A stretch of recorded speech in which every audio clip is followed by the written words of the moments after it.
Hello, and welcome to the Argentina Project podcast. Stay informed about political and economic developments in Argentina and U.S.-Argentina relations. This podcast is a production of the Argentina Project at the Latin American program of the Woodrow Wilson International Center for Scholars. Hello and welcome to the Argentina Project podcast. I am your host, Benjamin Gedan. Argentina is in a fragile economic condition. Inflation could very well reach 100% this year. The country has high debts and low reserves of the hard currency it needs to pay for imports, pay creditors, and maintain the value of its unpopular currency. In August, President Alberto Fernández chose Sergio Massa as his latest finance minister after Martín Guzmán resigned abruptly in July, and his replacement lasted less than a month on the job. I'm in Buenos Aires at the moment, and things have settled down a bit since Massa's appointment. Massa is a skilled political operator, and for now, he seems less vulnerable than his predecessors to pressure from Vice President Cristina Fernández, who has undermined previous efforts to cut government spending. Massa also has strong ties in Washington, where he recently traveled to meet with senior officials at the State Department, the U.S. Treasury, and the IMF. Afterward, the IMF managing director congratulated Massa for his appointment and for the, quote, strong steps that he and his economic team have taken to stabilize the markets and reverse a scenario of high volatility. Among those steps are sharp decreases in government subsidies for electricity, natural gas, and water that the government has resisted for years, despite the enormous drain on scarce public resources. Massa also introduced a new exchange rate, the soy dollar, or dólar soja, to persuade farmers to sell vast amounts of harvested and stockpiled soybeans, rather than wait for an eventual devaluation of the peso. Is this the calm before the storm, or has Argentina avoided another economic meltdown? Are the recent measures addressing long-term challenges, or simply keeping the lights on in a country that has not found a formula for sustained growth for more than a decade? In this episode, I pose these and other questions to my guest, Andrés Borenstein, the chief economist at Econoviews, a professor at the Universidad de Buenos Aires and the Universidad Torcuato de Tella, and the host of the podcast La Economía en 3 minutos. Our conversation lasts slightly longer. Andrés, thank you so much for joining us. It's an honor to be here. Andrés, how grave are economic conditions in Argentina right now? How close is Argentina to a crisis, and what type of crisis? The inflation rate in this country seems to be approaching 100% this year. The central bank is so low on foreign currency reserves that imports are now being restricted, affecting business and industry and everyday life. My question is, are we close to another serious Argentine economic crisis? Well, it's a very interesting question, and it will depend on what do you call a crisis. Probably in U.S. terms, Argentina is already in a crisis. In Argentine terms, we are in a very fragile situation, but probably not in a crisis. And I would say that the likelihood of getting into a crisis in the next year, into what we Argentines call a crisis in the next year, is relatively low. Actually, we were close to a crisis in July. And in July, we had 3 finance ministers. And the third finance minister, who was the Speaker of the House, he left the House to become the finance minister. I think he took a couple of steps in the right direction. So we moved 2 steps back from the chasm in many ways. And this is basically because the power broker in Argentina, who's the vice president, Cristina Kirchner, got frightened. We had the finance minister was a U.S. graduate, a PhD from Brown, a guy who I would say is technically solvent, but he couldn't implement any fiscal adjustment, any policy, because he wasn't allowed to. And as the VP got frightened, I think that she allowed the new leadership in the finance team to take some measures. These measures are not going to be enough to turn around the economy. Forget about that. But I think, as I said, we moved back from this chasm or. So we are not going to have hyperinflation. Yes, inflation is going up. We printed 7% in August. That's compared to the 0.1 in the United States. The 8.3 that you guys have in the United States equals to 78.5 in Argentina. And given the trajectory, it's going to be, almost sure that we will get at least 95, probably 100 by the end of the year. But again, I'm 50 years old, and when I was 17, inflation was 200% a month.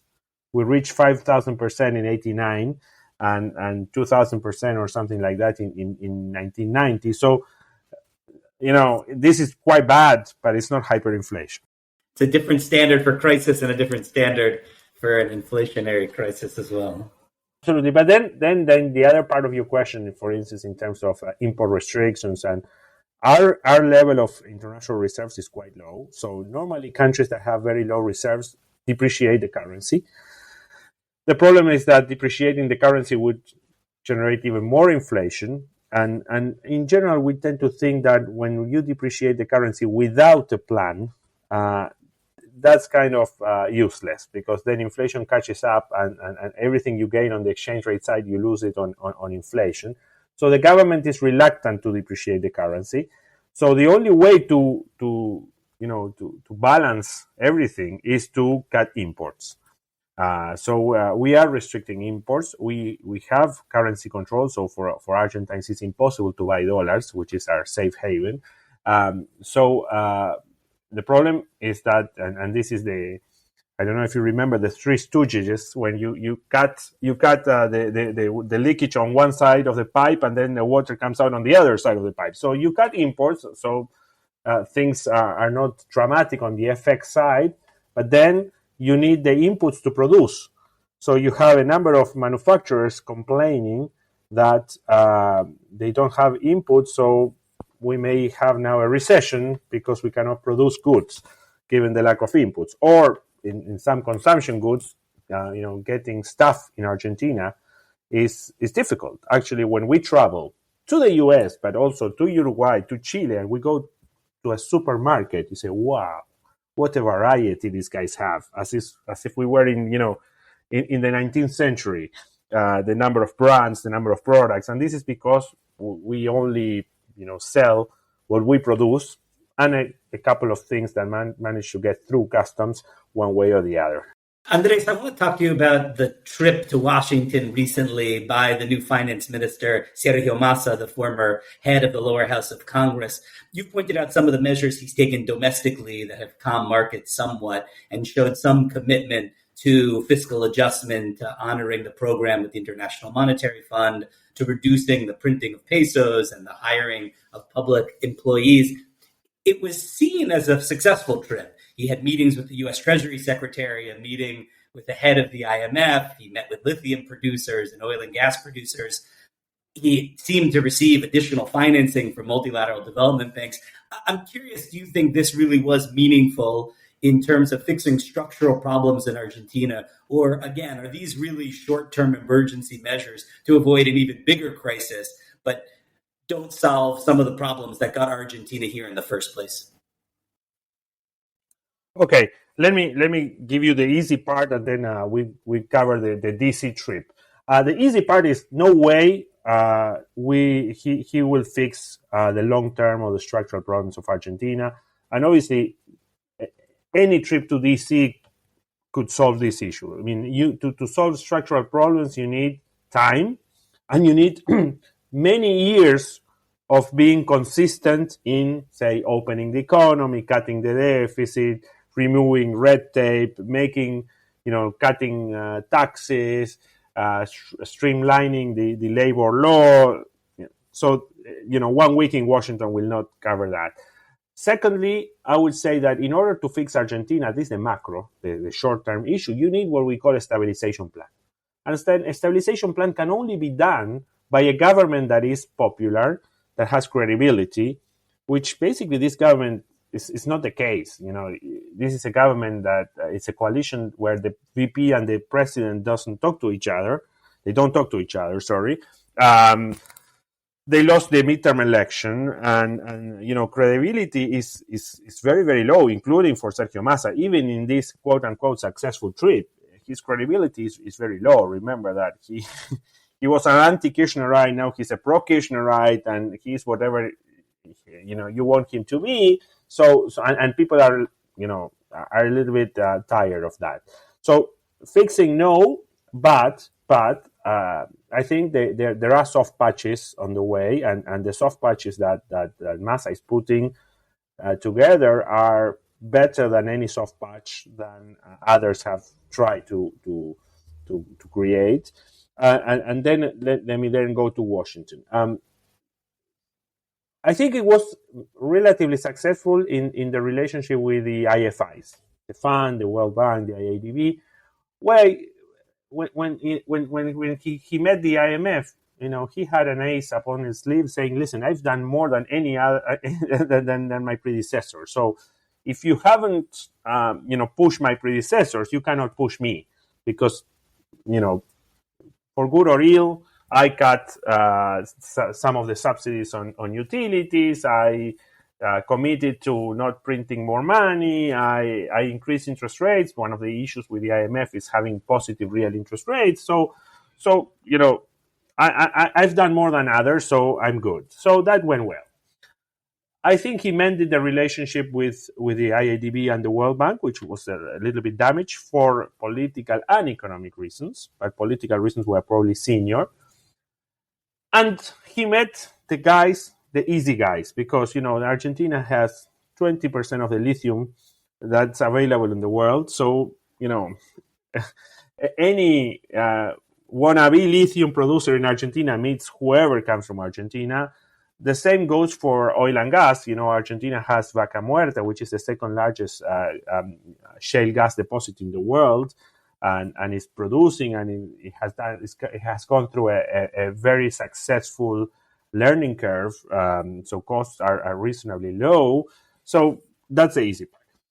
Interestingly, when Massa took over a month ago or 45 days ago, he said, I'm going to also go to Wall Street and I'm going to get a lot of money for Argentina. We haven't heard anything back from that, because obviously the world is not prepared to give Argentina fresh money. But again, we were in such a situation in July that, getting the go-ahead from the IMF and receiving some peanuts from the World Bank and the IADB is successful.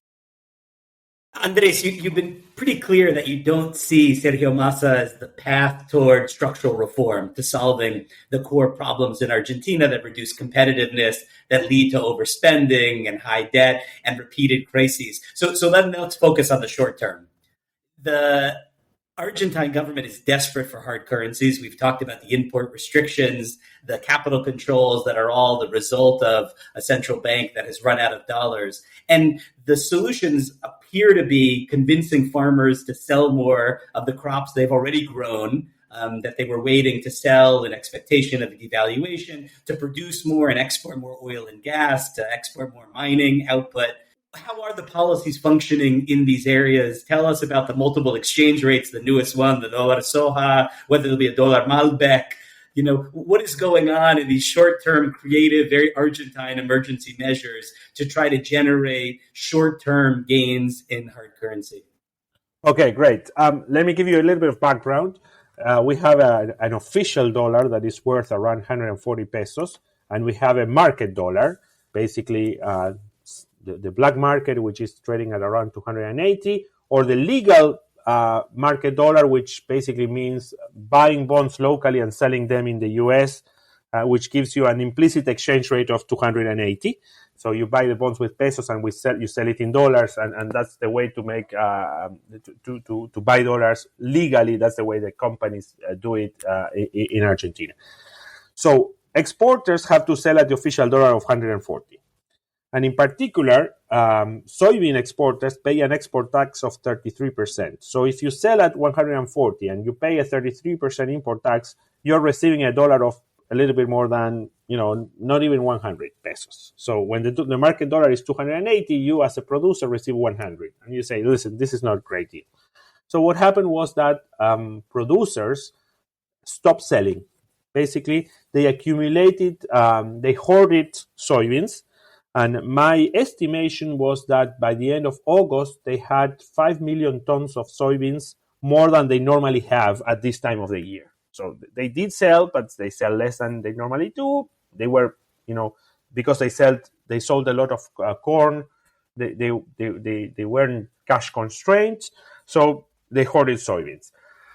The government is hyper thirsty for dollars, so they came up with this dollar soja, which means that if the farmer sells the soybeans, they will receive, instead of 140, 200 pesos. So that means that there is a subsidy of 60 pesos per dollar.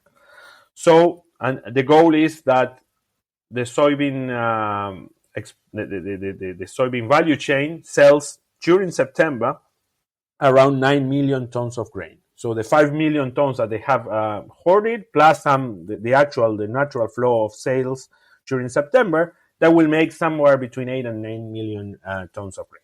So, sorry, this is very useful, although at a cost, because Argentina is paying this 60 pesos per dollar of cost. But it's useful because the central bank that was basically scraping the barrel in terms of international reserves now has a couple of billion more of reserves, which is nothing. Remember that Argentina imports something like $7 billion per month. So having 2 billion more of reserves is gaining 1 week of imports. That's it. But, when you are basically, when your reserves are completely depleted, 2 billion is a lot. So that's the structure. Now, the soybean has a sex appeal that nobody else has for 2 reasons. One is that you have a stock. I mean, this is not to boost exports. This is because what you export in September, you don't export in October. This is soybean that it has already been produced. So if you have a stock of hoarded soybean, okay, this incentive helps you, gives the producer the signal, okay, it's time to sell. But winemakers don't have a stock of wine, or wheat producers don't have a stock of wheat. So it's hard to think that with this dollar you will change the story. Also, most of these crops have a year cycle. So you harvest the wine in Argentina, the grape for the wine, in January, February. So you cannot produce more wine in September. Simply you can't, because there are not enough grapes around. So that's the first point. The second point, which is critical, is that the soybeans are completely exported. We don't use soybean as an input, or we use very little. So if you give a higher price, you don't hammer inflation. Because remember that if I'm an exporter and I receive 200 pesos, if I want to sell locally the soybean, I will charge 200. So the price of the local price will go up. But because there is no local price for soybean, because we don't use it domestically, there is no impact on inflation. Now, assume that I'm going to have a 200 pesos per dollar in the Malbec, or in cars, or in steel, or in aluminum. So those are things that Argentina exports, but also consumes locally. Well, the price of those goods locally will go up with the dollar. So that's another knock-on effect on inflation. So that's why I think that there's not going to be yet another dollar. And if somebody asks me, I would say, please, government, resist providing.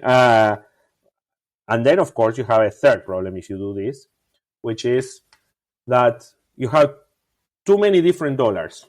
And you have a bureaucrat who has to say, hey, Benjamin, you go on the dollar A, and somebody else goes on the dollar B, and that's a corruption opportunity. We tend to like markets where there is only one price, so there is no bureaucrat that can influence that. Maybe there is no corruption, and maybe it works well, but I don't want to open the door for that. Andres, before we conclude, I want to talk about what appears to be maybe the most urgent issue of scarcity in this economy. I'm living in Buenos Aires at the moment. We've talked about, fears from import restrictions that some of the automotive companies and other manufacturers might not have all their inputs. There's, some fears that coffee might be less available, but it's the figuritas that people talk about most. It's these stickers for the World Cup albums that come out every 4 years. I see signs everywhere in this city, no hay figuritas, that every kiosco that normally would sell them doesn't have any. Those that do, very long lines, very agitated children and anxious parents. this has come to symbolize kind of economic dysfunction in Argentina, though I don't know actually if it shares any of the same roots as some of the other products we've discussed. What is going on with the World Cup Figuritas? What does it mean for Argentina? What's going to happen as we come up toward the World Cup and the intensity grows even more? Well, it's very funny. I mean, I'm relaxed because we made it at home, so we filled the album, so we are good for the season. But this is one example. I mean, 2 or 3 things to lessons. First, probably there is short supply on purpose because you create your demand and you create this frenzy. 10 out of 10 for the marketing guys in Panini who created this. All my respect. Number 2, I think this is also a change of habit in consumption because, we have this for ages, but traditionally it was the school children who did this job. And now you see, I have school children at home, but also I have grown-up children who basically have worked quite hard to help their brothers to do the job, and everybody. And in universities, there are WhatsApp chats in universities where people sell and exchange, and so I think there is something new here. And the third is the lesson in a country that is super close, where imports are almost a 4-letter word. That trade is good because the higher, the larger your network is, the more chances you have to fill the album. So this is about trade. Trade improves lives, my friend. Keeping a closed economy is bad, and the Figuritas can tell you a lot, can teach you a lot about that. That's my 4 minutes on Figuritas. I appreciate it. No, so it's a metaphor for the value of trade. Andrés Borenstein, thank you so much. This has been exceptionally helpful. Argentina's problems are complex. Economically, with major consequences for the country, for the region. Very important that we have a clear understanding of where things stand and where they might be headed. This was incredibly useful for me and I'm sure for our audience. Thank you so much for joining us. My pleasure. Thank you very much for inviting me.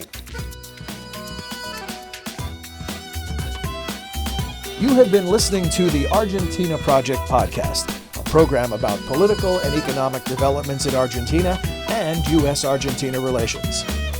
This episode was produced and edited by Oscar Cruz.